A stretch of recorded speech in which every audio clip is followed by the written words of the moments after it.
கேள்வி ஒன்றாக இருந்தாலும் பதில் எப்படியா இருக்கும், ஆளுக்கு ஏற்ற மாதிரி மாறுபடும். நேரில் வந்துட்டால் என்ன பண்ணிடலாம், எல்லா கேள்வியும் கேட்டு தெளிவாக.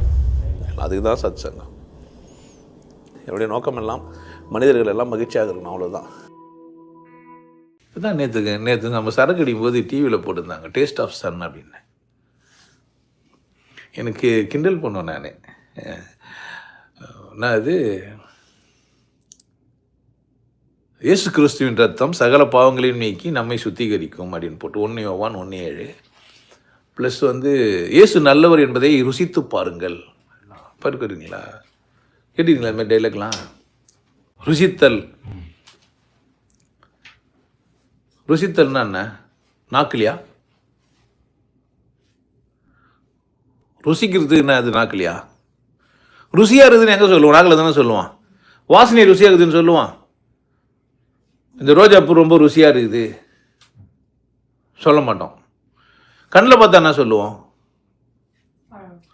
அழகாக இருக்குது. ருசியாக இருக்குதுன்னு சொல்லுவான். காதில் கேட்டு ருசியாக இருக்குதுன்னு சொல்லுவான், சொல்ல மாட்டோம். இப்போ வாழ்க்கையை ருசிக்கிறதுன்னா நக்கி பார்க்கணும்.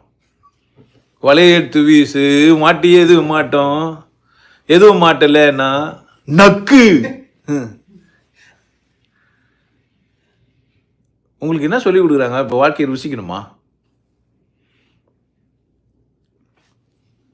ருசிச்சா எதுக்கு மட்டும்தான்? ருசி எங்கே அறியும்? நாக்குன்ற ஒரு புலன் தான். காதில் ருசி கிடையாது. அப்படி தானே? அப்படி தானே? ஏன்னா உண்மை தானே. என்ன சந்தேகம் மாதிரி பேசுறீங்க? பார்க்குங்க.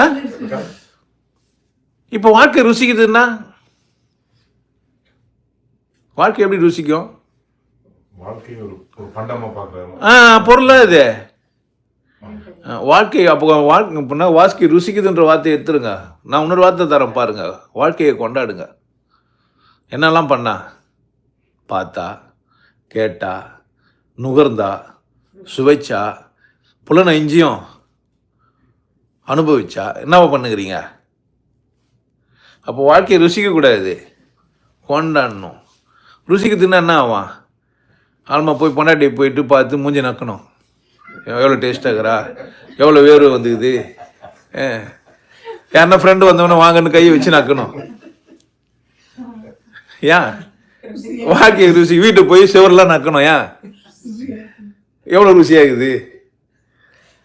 நம்ம என்ன செய்கிறோம் அப்படின்னு கேட்டிங்கன்னா, யாருன்னா அந்த கேள்வினா இரவல் வாங்கி அந்த வார்த்தையை எடுத்துன்னு போட்டு நம்ம கேள்வியாக மாற்றிக்கிறோம். பிரச்சனை எங்கே அப்படின்னு கேட்டிங்கன்னா, எனக்கு என்ன புரியல அப்படிங்கன்னா அது எந்த தானான்னு புரியல. யாரோ எங்கேயோ கேட்ட கேள்வியில் நீங்கள் எந்த என்ன வாக்குறீங்க, உங்கள் கேள்வி ஆகிட்டுங்கண்ணா. நேற்று ஒரு புள்ள அப்படி தான் சொன்னான், நக்கிறேன்னா நீ என்ன நக்கு, நான் உன்ன நக்கிறேன்றான். அவன் அதுக்குள்ளேயே அந்த குழந்தைக்கு அவ்வளோ சொல்லி கொடுத்துட்டாங்க. வல்கர்னு தெரியல அந்த குழந்தைக்கு. நம்ம வல்கராக பேசுகிறோம் அப்படின்னு தெரியல. அப்படி காமிச்சு சொல்கிறான், இது நீ என்ன நக்குனா நான் உன்னை நக்குவேன். உன் பேர் தெரியல, அந்த பேர் நக்ரன் அப்படின்னு ஏதோ பேர் வச்சுக்கிறாங்க. புரியவே இல்லை கட்சி வரைக்கும். அது அந்த குழந்தைக்கு இப்போ புரியுதான்னு தெரியல, ஏதோ ஒரு பேர் வச்சுட்டுக்கிறாங்க. இப்போ வாழ்க்கை ருசிக்கிறதா? ஒரு கவிதையாக நீங்கள் சொல்லும்போது ருசிக்கிறதுன்னு சொல்லிக்கலாம். செந்தமிழ்நாடு என்னும் போதினிலே இன்ப தேன் பாயுது காதினில். அந்த கவிஞன் நாக்களை எப்படி தேன் ருசிக்குமோ அந்த மாதிரி அந்த வார்த்தை, அந்த பாட்டு என் காதில் ஒரு இன்பத்தை தந்ததுன்னு சொல்கிறான். நாக்கில் சுவைச்சதுனால ஏற்படுற இன்பம் இருக்குது இல்லை, அந்த தேன் நாக்கில் ஏதோ ஒரு இன்பத்தை உருவாக்குச்சு இல்லை, அந்த மாதிரி ஒரு இன்பத்தை இந்த பாட்டு எனக்கு என்ன ஆச்சு காது வழியா. அப்போ மாற்றி சொல்கிறதுக்காக சொல்ல வரான், புரிய வைக்கிறதுக்காக ஒரு வார்த்தையை மாற்றி போட்டு சொல்கிறான், அவ்வளோதான். நீங்கள் உடனே வாழ்க்கை என்ன பண்ணுற முடியாது. உடனே இன்னொரு ஆள் போக சொன்னால் செந்தமிழ் காது பதில் தேன் பாயுது காது இல்லை, ஒரு வெங்காயமும் உள்ளே போகலன்னு ஒருத்தன் பேசிட்டான். அது எப்போ காதில் தேன் ஊற்ற முடியும்னு. நியாயம்தான் வரல, பகுத்தறிவு. அதுதான், தப்பும் கிடையாது. கேள்வியில் நியாயம்தான், கேள்வியில் தப்பு இல்லை. பட் அந்த கவிஞரோட நினைப்பு என்ன, ருசிக்க முடியும் அந்த மாதிரி. இப்போ பட்டாம்பூச்சி காலில் இப்போ ருசிக்குது, நம்ம நாக்கில் ருசிக்கிறோம் அப்படின்ற மாதிரி. ஆனால் நாங்கள் ருசின்றது ஒரு கவிதையாக பார்க்கும்போது நல்லா இருக்குது. என் வாழ்க்கை எனக்கு ரொம்ப ருசிகரமாக இருந்ததுன்னு ஒருத்தர் சொல்கிறாரு. நக்கி பார்த்தா எப்போ ருசிகரமாக இருந்ததுன்னு சொன்னார்? கொண்டாட்டமாக இருந்ததுனால சொல்கிறாரு, கொண்டாடுறாரு. கண்ணில் பார்த்தாரு, காதில் கேட்டார், மூக்கில் சுவைச்ச வாசனை உணர்ந்தார், நாக்கில் சுவைச்சார், எல்லாமே அவர் அனுபவிச்சார். அதனால் அதில் ஒரு ஃப்ளேவர் இருந்தது, அது எனக்கு சுவையாக இருந்தது, இந்த வாழ்க்கை சுவையாக இருந்தது அப்படின்னு ஒருத்தர் சொல்கிறாருன்னா அவர் நாக்கள் அனுபவித்து சொல்ல, கொண்டாடிட்டு சொல்கிறாரு. அதனால் நீங்கள் அந்த மாதிரி கேள்வி கேட்கக்கூடாது. வாழ்க்கையை நான் எப்படி ருசிக்கிறதுன்னு கேட்கக்கூடாது. சொல்லும்போது ருசின்னு சொல்லிக்கலாம். வாழ்க்கை அழகானது சொல்லலாம், வாழ்க்கை இனிமையாக இருந்தது சொல்லலாம், வாழ்க்கை மிக வசந்தமாக இருந்தது வாசனைனால சொல்லலாம். புரியுதுங்களா? பாடலை இனிமையாக இருந்தது, அது மாதிரி வாழ்க்கை இனிமையாக இருந்தது சொல்லலாம். அழகாக இருந்தது வாழ்க்கை, என் வாழ்க்கை ரொம்ப அழகானது, எனக்கு ஒரு மனைவி 2 குழந்தைங்க, என் வாழ்க்கை ரொம்ப அழகாக இருந்தது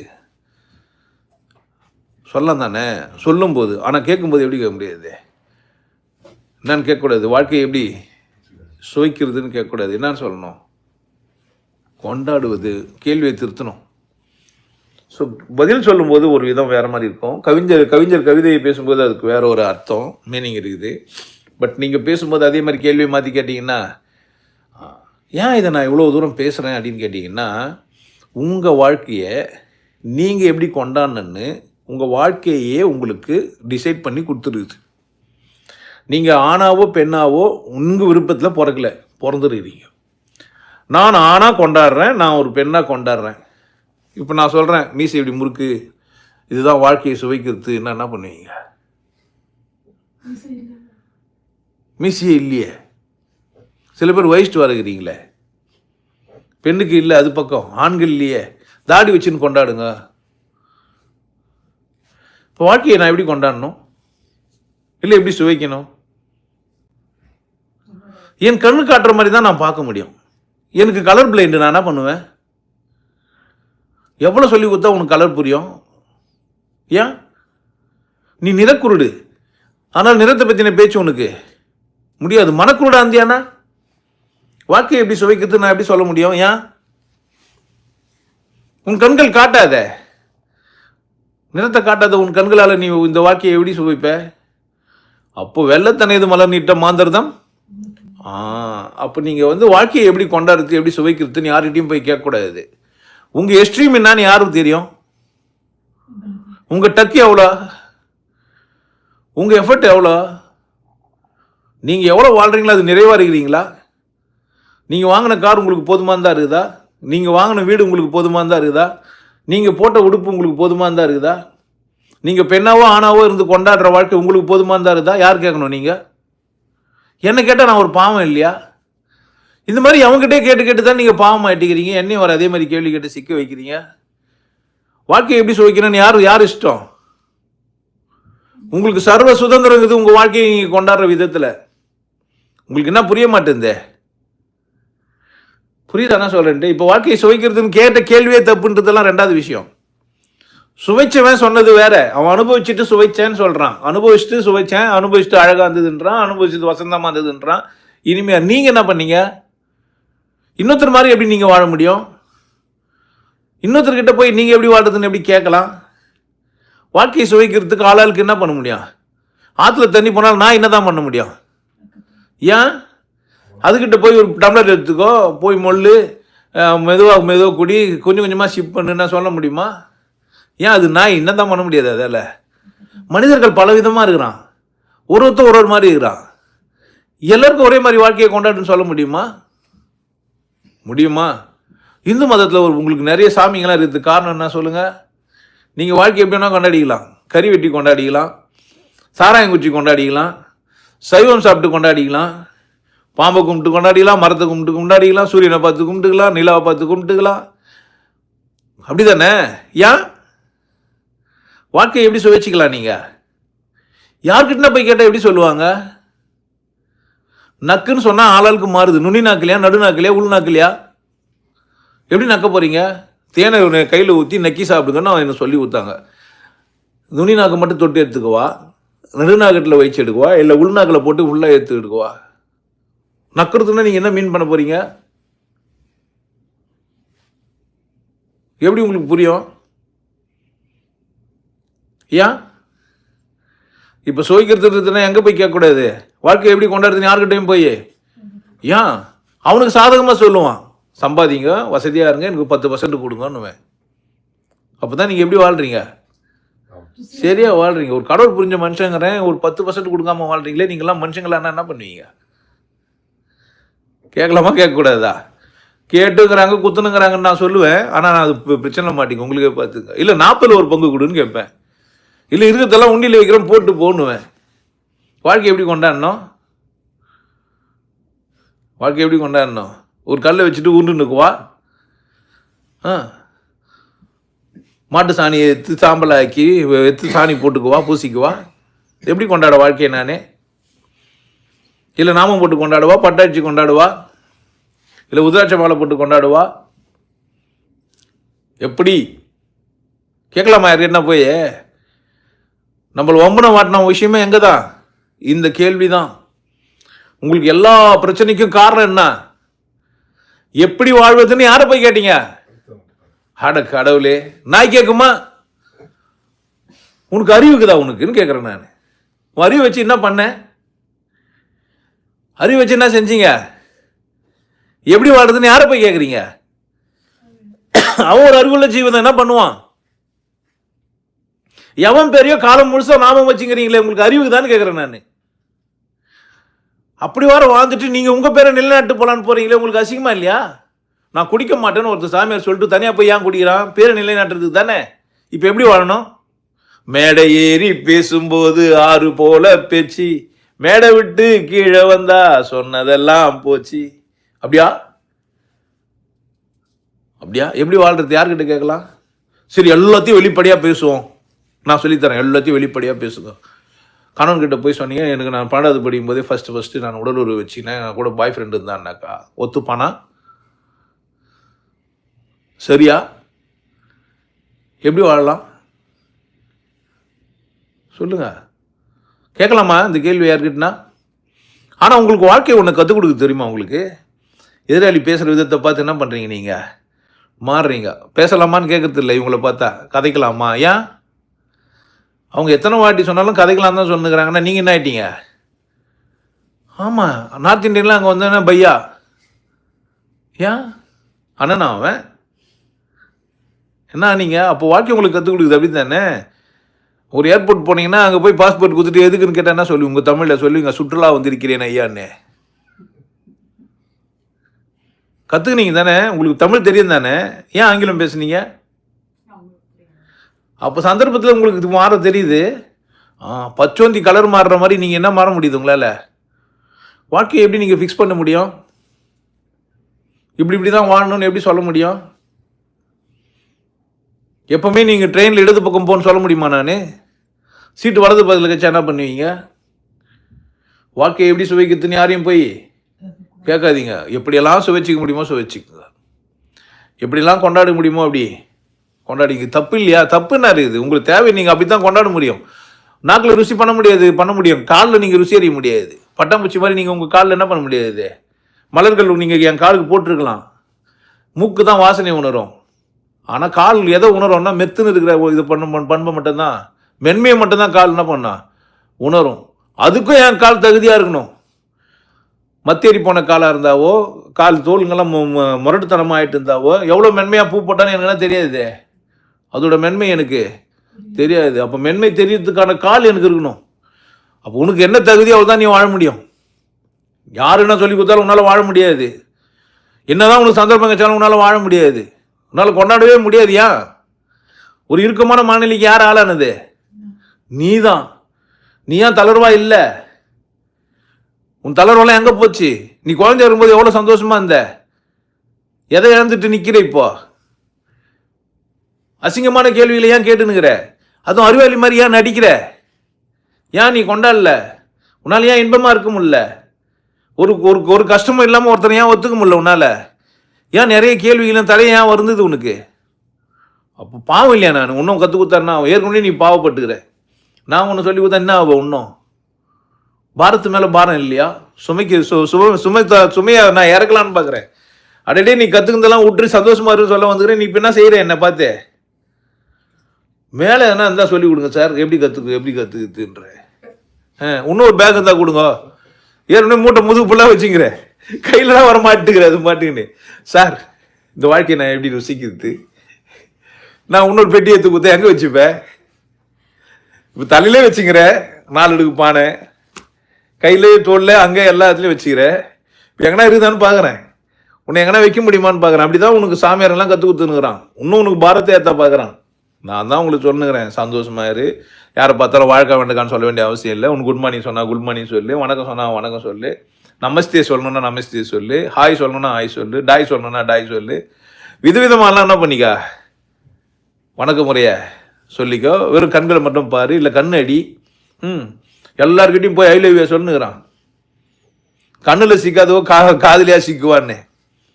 கண்ணும் கண்ணும் கலந்து இன்பம் கொண்டாடுதே, எண்ணம் போலே இங்கு வந்தாடுதே. அப்போ கண்களால் கூட நம்ம என்ன பண்ணலாம், ருசிச்சிக்கலாம் தானே. இப்போ சொல்லுங்க, வாழ்க்கை என்ன பண்ணக்கூடாது யாருக்கிட்டையும் போய்? ஏன் அந்த ஆளுக்குன்னா நான் தெரியும் சொல்லிடுவான், என்ன ஆகிடும்? உங்கள் மத புக்கு, உங்கள் போதனை புக்கெல்லாம் உனக்கு என்ன சொல்லி கொடுத்துருக்குது? கொண்டாடக்கூடாதுன்னு சொல்லி கொடுத்துருக்குது. கொண்டாடுன்னு இப்படி கொண்டாடுன்னு அது பேர் கொண்டாட்டமா? அந்த விவேக் சொல்லி தர டான்ஸ் ஆடும்போது 1 2 3 இந்த காலத்துக்கு அல்மா இன்னொரு 1 2 3 இந்த காலத்து ஊந்துவீங்க மஸ்டரா தான் டான்ஸ்ன்றான். புரியுதா எப்படி கொண்டாடணும்? இப்போ யார்கிட்டையும் இந்த கேள்வியை தயவு செய்து கேட்காதீங்க. நீங்கள் எந்த மாதிரி கேட்டாலும் இதுக்கெல்லாம் பதில் கிடையாது. ஏன்? சாப்பிடுங்கன்னு சொல்லலாம். 3 விரல் மட்டும் வச்சுக்கோங்க. என்ன பண்ணுங்க, பரோட்டாவை இப்படி 3 விரலில் எடுங்க. எடுத்து 4 பல் மட்டும் தான் பண்ணணும், 5வது பல் படக்கூடாது. இப்போ பரோட்டா சாப்பிட்டீங்க, நீங்கள் என்ன பண்ணுறீங்க? கற்றுக்கினபடி என்ன பண்ணுகிறீங்க? மிஷினு நீங்கள். பரோட்டா எப்படி சாப்பிட்டுக்கலாம்? பரோட்டா சாப்பிடியா என்ன பண்ணலாம்? சால்னா ஊற்றலாம், பிச்சு 2 கையில் எடுத்து போய் பிச்சு போடலாம். 2 கையை யூஸ் பண்ணி இதில் ஒரு வாட்டி இதில் ஒரு வாட்டி. யாரோ பார்த்து வேதனைப்பட்டா அது அவன் பிரச்சனை, அவன் சஞ்சலப்பட்டான், அவன் சபலப்பட்டான். யார் நம்ம வேலை என்ன? பரோட்டாவை கொண்டாடுறது. பரோட்டாவை கொண்டாடுறது எப்படி? யார் என்ன கேட்டால் என்ன சொல்லுவான்?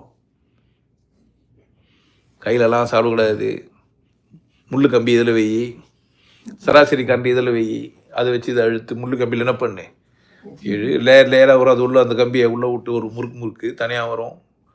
எத்து தொடு, வாயை தரு, இல்லைனா தாடியிலலாம் ஒட்டிக்கும்.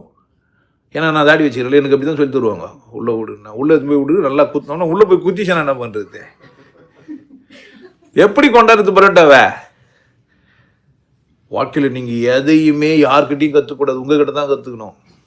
பரோட்டாவை பாருங்கள். நான் சிங்கப்பூர் போயிருந்தேன். சாப்ஸ்டிக்கில் தெரியாது, சாப்பிட தெரியாது எனக்கு. அந்த லாலான்ட்டு ஒரு நத்தை இருக்கும், அந்த நத்தை உள்ளேருந்து எடுக்கிறதுக்கெல்லாம் கைப்பிச்சு தான் எடுக்கணும். ஸ்டாப்ஸ்டிக்கில் நத்தைக்குள்ளே இருக்கிற கறி எடுக்கணும். தேவையா எனக்கு? ஏதுக்குன்னு கேட்குறேன். இப்போ சாப்ஸ்டிக்கில் நான் நல்லா சாப்பிட முடியும், அதனால் இப்போ நத்தையும் கூட எடுக்க முடியும். ஒரு நண்பர் இருந்தார், அவர் சொன்னார், அப்படிலாம் இல்லைங்க, இந்த நத்தையை நீங்கள் சாப்பிட்ணும், இந்த ஸ்டிக்கில் அவ்வளோதான். எப்படி பிடிச்சிக்கணும்லாம் நீங்கள் எப்படிலாம் தோணுதோ அப்படிலாம் செய்யுங்க. ஆல்மா அதுவாக தானே போய் உட்காந்துச்சு ஒரு இடத்துல. ஆல்மா என்ன ஆயிடுச்சு, அது எடுக்க முடியுது. சொல்லவும் செஞ்சுட்டார். பால்லாம் எடுக்கிறீங்களா? பரவாயில்லையே, முடியும். உங்களால் என்ன பண்ண முடியும்? உங்ககிட்டயே கேளுங்க. இந்த கேள்வி யார்கிட்ட கேட்கணும்? இந்த வாழ்க்கையை நான் எப்படி கொண்டாடுதுன்னு யார்கிட்ட கேட்கணும்? நீங்கள் ஏன் நீங்கள் யாரை நிறைவேற்க வந்துக்கிறீங்க? உங்களை. புரியுதா? அதுவும் என்ன மாதிரி ஆளுகள்லாம் கேட்டால் நாங்கள் ஆளாளுக்கு ஒன்று ஆலோசனை கொடுத்துருவோம். ஏற்கனவே முள்ள மாதிரி முடிச்சு வைக்கலாம் கொடுத்துட்டு போய்க்கிறானுங்க. ஆமாம், புக்கத்தை பச்சு கேட்டு போய் என்ன ஆகிட்டுக்கிறீங்க? காலைல ஏந்து சிண்டு வரல் தர்ற மாதிரியா? இந்த வரல் வளைச்சிட்டு இதுனா செய்யலாம். நிமித்திக்கணும், பர்ஃபெக்டாக வச்சுக்கணும். எப்படி கேப் விடணும்? சூரியனை பார்த்து ஏங்க சாதாரணமாக பார்த்துட்டு நன்றின்னு சொல்லிட்டு போகக்கூடாதா என்ன? ஆதித்ய ஆயுச, சோம ஆயுச, மங்களாய, குரு ஈச, சனி ராகுவே, கேதுவே நம்ம அப்படி சொல்லலாமா? ஞாயிறு, திங்கள், செவ்வாய், புதன், வேழன், வெள்ளி 2 பாம்பு நல்லா இருக்கட்டும்னு சொல்லலாமா? Speak your own style. உங்கள் சொந்தமான மொழியில் உங்கள் வாழ்க்கை உங்களுக்கானது. உங்கள் வலி, உங்கள் ரணம், உங்கள் வேதனை, உங்கள் தேவை யாருக்கு தான் தெரியும்? உங்கள் தேவை வேறு யாருன்னா தெரிஞ்சுக்க முடியுமா என்ன? கணவனுக்கு தெரிஞ்சிருமா தேவை? மனைவிக்கு தெரிஞ்சிருமா தேவை? பிள்ளைக்கு தெரிஞ்சிருமா தேவை? அப்பனுக்கு தெரிஞ்சிருமா தேவை? ஆனால் ஆசிய மாஸ்டர், நான் உனக்கு சொல்கிறேன், உன் தேவை உனக்கு தான் தெரியும். அதனால தான் நான் உனக்கு குரு. நான் எதனால் குரு அப்படின்னு கேட்டீங்கன்னா, உன் தேவையை நான் டிசைட் பண்ண மாட்டேன். யார் தான் டிசைட் பண்ணா? நான் அதில் ரொம்ப போல்டானவன். நீ என்ன மாதிரி ஒரு குருவை சந்திச்சே இருக்க முடியாது. உனக்கு சுதந்திரம் தர ஒரு மனுஷனை நீ பார்க்கவே இல்லை. கணவன் உன்னை ஒரு விதமாக அடிமையாக்குவான், மனைவி உன்னை ஒரு விதமாக அடிமையாக்குவா, உன் நண்பன் உன்னை ஒரு விதமாக அடிமையாக்குவான். நான் அந்த மாதிரிலாம் ஆக்கவே மாட்டேன். பயங்கர சுதந்திரம் இருக்கும் உங்ககிட்ட. அதுவே உனக்கு பிரச்சனையாக இருக்கும். நானாக செய்ய முடியும். நான் கொடுக்குற சுதந்திரம் தான் உனக்கு என்ன ஆயிடுச்சு, பிரச்சனையாச்சு. உனக்கு வாழ தெரியல. ருசி கொண்டாடு, இன்பமாக இருக்கட்டும். கலீல் ஜிப்ரான் சொல்கிறான், இன்னொரு கோவலை ஊற்று. சரக்கு என்ன பண்ணேன், இன்னொரு கோவலையை மனம் இன்னும் கொஞ்சம் தள்ளாடட்டும். போதையில் மனம் என்ன ஆகட்டும், தழும்பிட்டோம். கிளாஸில் ஊற்றுறப்போ சரக்கு தழும்புறது இல்லை, எங்கே தழும்புனா வாழ்க்கை ஒரு சூதாட்டம். வாழ்க்கை ஒரு சொந்த வேண்டிய காடுகளை நீ விரும்புறது இல்லை, வர்ற காடு தான் வச்சுன்னு விளையாடணும். காடு அது வரும், அதை வச்சு தான் என்ன பண்ண. ஆல்மா சூதாட்டத்தை கூட நீ எங்கேயும் போய் என்ன பண்ண முடியாது, கற்றுக்க முடியாது. வர்ற காடை பொறுத்து தான் நீ ஜெயிக்கணும். அதை எப்படி வச்சுன்னு விளையாடலான்னு யார் முடிவு பண்ணா?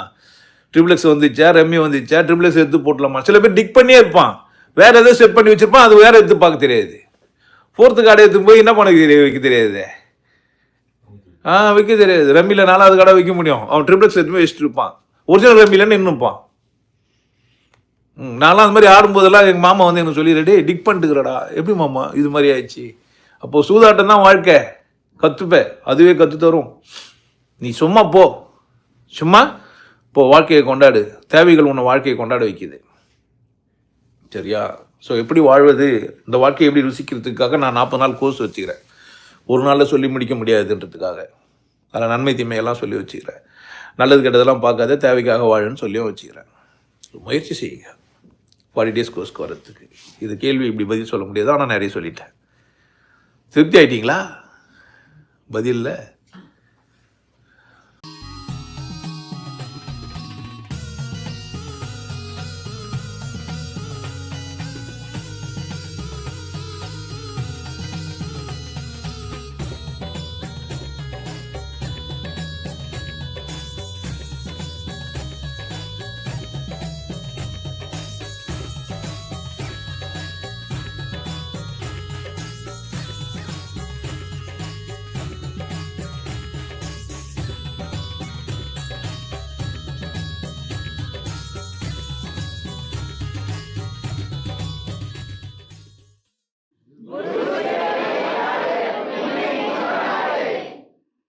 நல்லா இருங்க, சிறப்பாக இருங்க, கொண்டாட்டமாக இருங்க. உங்களை நீங்கள் மதிப்பு மிகுந்தவராக மாற்றுறது உங்கள் கையில் தான் இருக்குது. நல்லா இருங்க. நான் ஒரு வாய்ப்பு, என்னை பயன்படுத்திக்கலாம். நல்லது.